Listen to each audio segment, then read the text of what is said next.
తండ్రి లేని జీవితం గురించి కొన్ని విషయాలు మీకు చెప్తాను. నేను పుట్టినప్పటి నుంచి నా తండ్రి మొహం చూడలేదు. I never saw my father.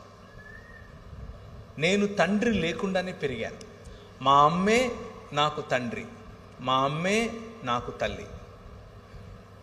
మా తాత, మా అమ్మ వాళ్ళ నాయన నాకు తండ్రి స్థానంలో అన్నీ చేశాడు. ఇంటి పేరుతో సహా ఆయనదే. తండ్రి లేని జీవితాలు, తండ్రి లేని కుటుంబాలు ఎలా ఉంటాయి అని నేను మీకు కొన్ని విషయాలు చెప్తాను. తండ్రి లేని జీవితాలు, తండ్రి లేని కుటుంబాల్లో ఎలా ఉంటుంది అని అంటే, పిల్లల్లో సెల్ఫ్ కాన్ఫిడెన్స్ నశించిపోతుంది. పిల్లల్లో భద్రత లేకుండా పోతుంది. పిల్లల్లో భవిష్యత్తు పట్ల ఆందోళన ఉంటుంది.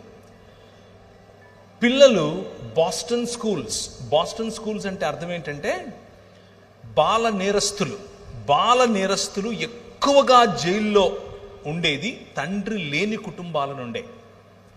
తండ్రి లేని కుటుంబాల నుంచే ఒక 100 మంది గంజాయికి మరియు మాదక ద్రవ్యాలకు అలవాటు పడ్డారు అనంటే అందులో 74% తండ్రి లేని వారే అయి ఉంటారు. 14 సంవత్సరాలకు 16 నుంచి తక్కువ సంవత్సరాలలో ఆడపిల్లలు ప్రెగ్నెంట్స్ అయ్యి అబార్షన్స్ చేసుకుంటున్నారు అనంటే వాళ్ళ సంఖ్య 100 అయితే అందులో 68 మంది తండ్రి లేని కుటుంబమే. ఇదంతా నేను సొంతంగా చెప్తున్నది కాదు, అదొక సర్వే. భారతదేశమైనా పాశ్చాత్య దేశాలైనా ఇవే చెప్తున్నాయి. తండ్రి లేని కుటుంబం ఎలా ఉంటుంది? 71% మంది హై స్కూళ్ళలో నుంచి బయటపడిపోతారు, అంతకెక్కువగా చదవరు అనంటే దానికి కారణం తండ్రి లేని కుటుంబాలు. ఇక్కడ ఇంకా చాలా పెద్ద లిస్ట్ ఉంది, అది చదవటం కంటే ముందు ఒక మాట చెప్తాను. తండ్రి లేకపోవటం అనంటే దాని అర్థం తండ్రి చనిపోవటం కాదు. కుటుంబంలో తండ్రి లేకపోవటం, కుటుంబంలో తండ్రి కనబడకపోవటం, తన పని మీద, తన పరిచర్య మీద, తను ఏర్పరచుకున్నటువంటి వ్యాసంగాలలో పిల్లలు లేవకముందే వెళ్ళిపోతాడు. పిల్లలు పడుకున్న తరువాత ఇంటికి వస్తాడు. భార్యకు తెలుసు తండ్రి ఆ భర్త ఏమిటో, పిల్లలకు తెలియదు తండ్రి ఏమిటో. అటువంటి ఇళ్ళు భారతదేశంలో కొల్లలు. అటువంటి ఇళ్ల కారణం చేత బాల నేరస్తులు పెరుగుతున్నారు. ఇలా తండ్రి అనగా అథారిటీ ఫిగర్, తండ్రి నుంచి దూరమైనటువంటి పిల్లలు 2 రకాలుగా స్పందిస్తారు. 2 రకాలుగా. మొదటిది అగ్రెసివ్, వైలెంట్ అయిపోతారు. చాలా వైలెంట్. ప్రతిదానికి తిరిగి సమాధానం చెప్పటం, ప్రతిదాన్ని ఎదిరించటం, ప్రతిదానిపైన తిరుగుబాటు చేయటం మొదటి ఎక్స్ప్రెషన్. రెండవ స్పందన లేకపోతే ప్రతిస్పందన, ఏమీ మాట్లాడరు, ఎవరితో సంబంధం పెట్టుకోరు. వారిలో వారికి ఒక ప్రపంచాన్ని నిర్మించుకొని అందులో అలా ఉండిపోతారు. తండ్రి లేని కుటుంబాలు కూర్చున్న వారిలో, అలాగే లైవ్ ద్వారా చూస్తున్న వారిలో ఈ మాట చెప్తున్నాను. పురుషులకు మీ పనుల్లో, మీ పరిచర్యల్లో, మీ వ్యాసంగంలో మీ పిల్లల ఎదుట మీరు కనబడకుండా ఉన్నారా? This is the result that you are going to see. ఈ పర్యవసానమే మీ కుటుంబంలో చూడబోతున్నారు. పురుషుడు ఇంటికి రాకుండా ఉన్నటువంటి స్త్రీలతో మాట్లాడుతున్నాను.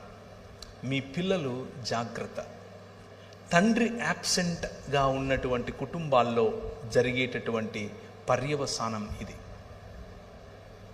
దీన్ని ఎందుకు ఇంత విడమర్చి చెప్తున్నాను అనంటే, నా జీవితంలో ఇది జరిగింది. మా అమ్మ మాకు కావలసినవన్నీ ఇచ్చింది, కష్టపడి మమ్మల్ని పెంచింది. కానీ తండ్రి లేని లోటు నా జీవితంలో స్పష్టంగా కనిపించింది. నేను వైలెంట్గా తయారైపోయాను. నేను ఒకడిని చంపి చచ్చిపోయాడు అనుకుని పొదల్లో పడేసి వెళ్ళిపోతే మా ఊరికి సిఐ, మా అక్క ఆ రోజుల్లో ఎస్ఐ, యాక్చువల్గా సిఐ ప్రమోషన్లో ఉంది. ఆమె వీడు బ్రతికాడు అని తెలుసుకుని వాడికి నాకు కాంప్రమైజ్ చేసి ఇంక ఇలా చేయొద్దు లేకపోతే జైలుకి వెళ్తామని చెప్పింది.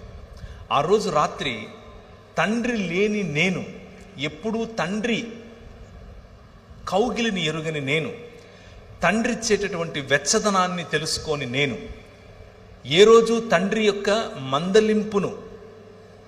మందలింపు అంటే తండ్రి వద్ద నుంచి ఎలా ఉంటుందో నాకు తెలియదు, తండ్రి వద్ద నుంచి ప్రేమ ఎలా ఉంటుందో నాకు తెలియదు.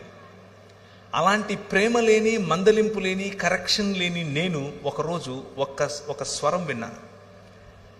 అది సన్నని స్వరం. ఆ స్వరం నాకు చెబుతోంది, నువ్వు ఈ ఊరు విడిచిపెట్టి వెళ్ళిపో అని చెప్తోంది. ఈ ఊరు విడిచిపెట్టేసి నువ్వు వెళ్ళిపో అని చెప్తోంది. ఎక్కడికి వెళ్ళాలో తెలీదు. మా అమ్మకు చెప్పి వెళ్తున్నాను తిరుపతికి అని చెప్పి, మా ఊరు కడప, బ్యాగ్ తీసుకుని బస్ స్టాండ్కి వచ్చాను. తిరుపతి టికెట్ కొనబోయి హైదరాబాద్ టికెట్ కొన్నాను. ఎందుకు కొన్నానో కూడా తెలియదు. హైదరాబాద్లో ఎవరున్నారో తెలియదు. తర్వాత ఏదో తెలుసుకున్నాం. ఈరోజు ఫోన్లు ఉండేవి, ఆ రోజుల్లో ఫోన్లు ఉండేవి కావు. హైదరాబాద్లో దిగిన తర్వాత ఫలానా చోట ఫలానా వాళ్ళు మా ఊరోళ్ళకి సంబంధించిన వాళ్ళు ఉన్నారని తెలుసుకుని ఆ రూమ్కి వెళ్ళి అక్కడ ఉండి చదువుకోవటం మొదలుపెట్టాను. తండ్రి లేకపోతే ఎలాంటి జీవితం ఉంటుందో చెప్తున్నాను మీకు. కానీ 5 రకాలైన క్వాలిటీస్ మీ ముందు ఉంచాను. ఆయన తండ్రిగాను, భర్తగాను, ప్రియుడిగాను, కాపరిగాను మరియు రాజుగాను మన మధ్యకు వచ్చాడు అని చెప్పాను. నా జీవితంలో తండ్రిగా వచ్చాడు. నా జీవితంలో దాదాపు 18-19 సంవత్సరాలున్న నేను, నూనూగు మీసాలు, లేత టీనేజ్ ప్రాయం, ఆ ప్రాయంలో ప్రభు నా దగ్గరికి వచ్చాడు. ప్రభు నాతో మాట్లాడాడు. నువ్వు ఈ లోకానికి వెలుగువు అని చెప్పాడు. తండ్రి ఇలా మాట్లాడతాడు బిడ్డల పట్ల, పిల్లల పట్ల. ఏం చెప్తాడో తెలుసా? అరే నువ్వు అచ్చం నాలాగే ఉన్నావురా అంటాడు. అచ్చం మిమ్మలా ఉన్నావురా అంటాడు. అచ్చం మా నాన్నలాగా ఉన్నావురా అంటాడు. మన పరలోక తండ్రి కూడా అలాగే అంటున్నాడు. You are in the image of God. నువ్వు దేవుని స్వరూపం, నువ్వు దేవుని పోలిక. ఎందుకంటే ఆయన నీ కన్న తండ్రి. నీ పట్ల, నీ దగ్గరికి కన్న తండ్రి ఈ మాటలు తీసుకొని వస్తున్నాడు. నువ్వు మైకిల్ ద్వారా ఒకవేళ వింటూ ఉంటే, నా జీవితం లాంటిదే ఒకవేళ నీ జీవితం అయితే, ఈ ప్రాంగణంలో కూర్చున్నా పర్వాలేదు.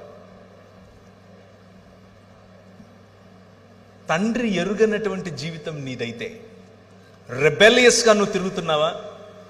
హద్దు ఆపు లేకుండా నువ్వు తిరుగుతున్నావా? నీ పర్సనల్, నీ వ్యక్తిగత జీవితంలో అందరి ముందు బాగున్నావు, ఎవ్రీథింగ్ ఈజ్ గ్రేట్, చాలా బాగుంది, సూపర్, నవ్వుంది మొహంలో. కానీ లోపల ఏదో తెలియని లావా ఉబుకుతోందా? లోపల ఏదో తెలియని ఒంటరితనం ఉందా? నన్ను కూడా ఇలా కౌగిలించుకుని ఒకరు ముద్దాడితే ఇంత బాగుంటుంది అన్న ఫీలింగ్లో నువ్వు ఉన్నావా? అమ్మాయిలైనా అబ్బాయిలైనా, మీ వయసు 50 అయినా 20 అయినా, అందరిలో ఉండే ఫీలింగ్ ఇది. తండ్రి, మా నాన్న కావాలి. మా నాన్న మాట్లాడితే ఎలా ఉంటుంది? మా నాన్న నన్ను టచ్ చేస్తే ఎంత బాగుండేది? మా నాన్న నన్ను కౌగిలించుకుంటే ఎలా బాగుండేది? ఈ పరలోకపు తండ్రి ఈరోజు రాత్రి నీతో మాట్లాడుతున్నాడు. I am your father. నేనే నీ తండ్రిని. I'm there for you. నేను నీకోసం ఉన్నాను. నువ్వంటే నాకు ఎంత ముద్దో తెలుసా? నిన్ను చూడకుండా ఒక్కరోజు కూడా ఉండలేను నేను. నువ్వు మాట్లాడుతుంటే నాకు అదేదో వైలెన్స్ వాసినట్లు ఉంటుంది. That's how your God feels about you. నీ పట్ల నీ తండ్రికి ఉండేటటువంటి హృదయం ఇది. ఎంతగా నిన్ను ప్రేమిస్తాడంటే నీ తండ్రి, నీ కోసం చచ్చిపోయేంతగా చెబుతారు ఈ లోకంలో ఉన్న తండ్రులు. కానీ మా నాన్న చేసి చూపించాడు. వచ్చి మనందరినీ మళ్ళీ ఒక్క కుటుంబంగా చేయటం కోసం తన శరీరాన్ని విరిచాడు. రూపాంతరము చెందించటం కోసం రూపురేఖలు లేకుండా పోయాడు. అయితే ఆ రూపాంతరము కేవలం అనుభవంగా ఆగిపోకూడదు. ఆ రూపాంతరము, తండ్రిగా వచ్చినటువంటి ఈ దేవుని యొక్క రూపాంతర చరిత్ర కేవలం అనుభవంతో ఆగిపోవడానికి వీల్లేదు. దానికి ఒక మనుగడు ఉండాలి. దానికి ఒక చరిత్ర ఉండాలి, దానికి ఒక భవిష్యత్తు ఉండాలి, ఎప్పటికీ సమసిపోయినటువంటి భవిష్యత్తు ఉండాలి. ఆయన తన శరీరాన్ని నాటాడు, ఒక విత్తనము వలె విరిగాడు, ఒక విత్తనము వలె ఆయన పగిలాడు. దున్నబడినటువంటి ఆయన శరీరం నాటబడిన తర్వాత 3 రోజులైన తర్వాత,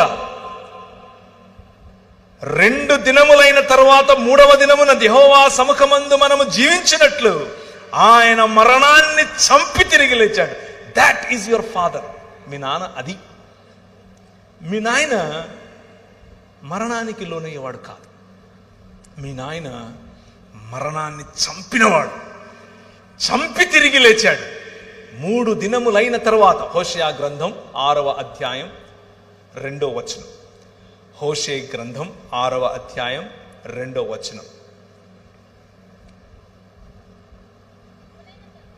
2 దినములైన తరువాత ఆయన మనలను బ్రతికించును, మనం ఆయన సముఖమందు బ్రతుకున్నట్లు 3వ దినమున ఆయన మనలను స్థిరపరచును. ఈ తండ్రి హృదయం ఏమిటి అని అంటే, మీ నాయన హృదయం ఏమిటో అంటే, కేవలం రూపాంతరము అన్నది ఒక అనుభవంగా ఆపటం కాదు, ఈ మరణాన్ని చంపి నూతన సృష్టిగా నిన్ను మలచటం. నేను ఫేస్బుక్లో ఒక పిక్చర్ చూశాను, మీలో కూడా చాలామంది చూసే ఉంటారు. ఒక ఆయన నిలబడుకొని సుత్తి ఉలి తీసుకుని ఇలా కొట్టుకుంటున్నాడు, ఇలా కొట్టుకుని లావుగా ఉండే ఆయన సన్నగా మంచిగా స్లిమ్గా తయారవుతున్నాడు. అలా శిల్పకారుని వలె నీ తండ్రి ఈ ప్రపంచాన్ని, ప్రపంచంలో ఉన్న మానవ సమాజాన్ని తన వైపుకు, తన బిడ్డగా మలుచుకుంటున్నాడు. అయితే దేవుణ్ణి తిరస్కరించడం కారణంగా మనం సంపాదించుకున్నటువంటి మరణం, దేవునితో ఎడబాటు, ఈ ప్రపంచంలో దేనికి గ్యారంటీ లేదు, దానికి మాత్రమే ఉంది. మరణం తప్పదు ప్రతి ఒక్కరికి, నీకైనా నాకైనా, మనకంటే ముందు పోయిన వారికైనా మన తరువాత పోయేవారికైనా. మరణం తథ్యం. మరణం, death is the only guarantee in this world. దాన్ని మించిన గ్యారంటీ ఏది లేదు. కానీ దానికంటే బెటర్ గ్యారంటీ ఇంకొకటి ఉంది. అదేమిటి అనంటే, మా నాయన తన శరీరాన్ని నాటి 3 దినములైన తర్వాత బయటకు తీసి అంటున్నాడు, మరణమా నీ ముల్లెక్కడా అని పిలుస్తున్నాడు. ఈ రాత్రి నేను మీకు ఇచ్చేటటువంటి వాగ్దానం, ఆయన చేస్తున్నటువంటి వాగ్దానం, ఈ నిబంధన యొక్క సారాంశం, 5 రకాలుగా నేను చేసిన నిబంధనల యొక్క సారాంశం ఏమిటో తెలుసా? పునరుత్థానం, రూపాంతరము యొక్క చరమగీతం పునరుత్థానం. ఎప్పటికీ వాడిపోయినటువంటి శరీరాలు.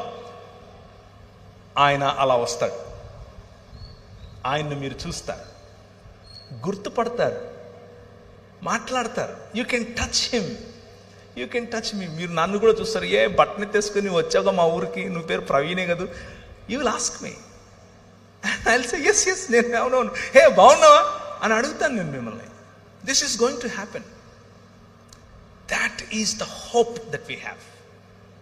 క్రైస్తవులకి ఉన్నటువంటి హోప్, క్రైస్తవుడికి ఉన్నటువంటి నిరీక్షణ, మన ఆత్మలో ఎక్కడికో వెళ్ళిపోయి ఎక్కడో ఉంటామని కాదు.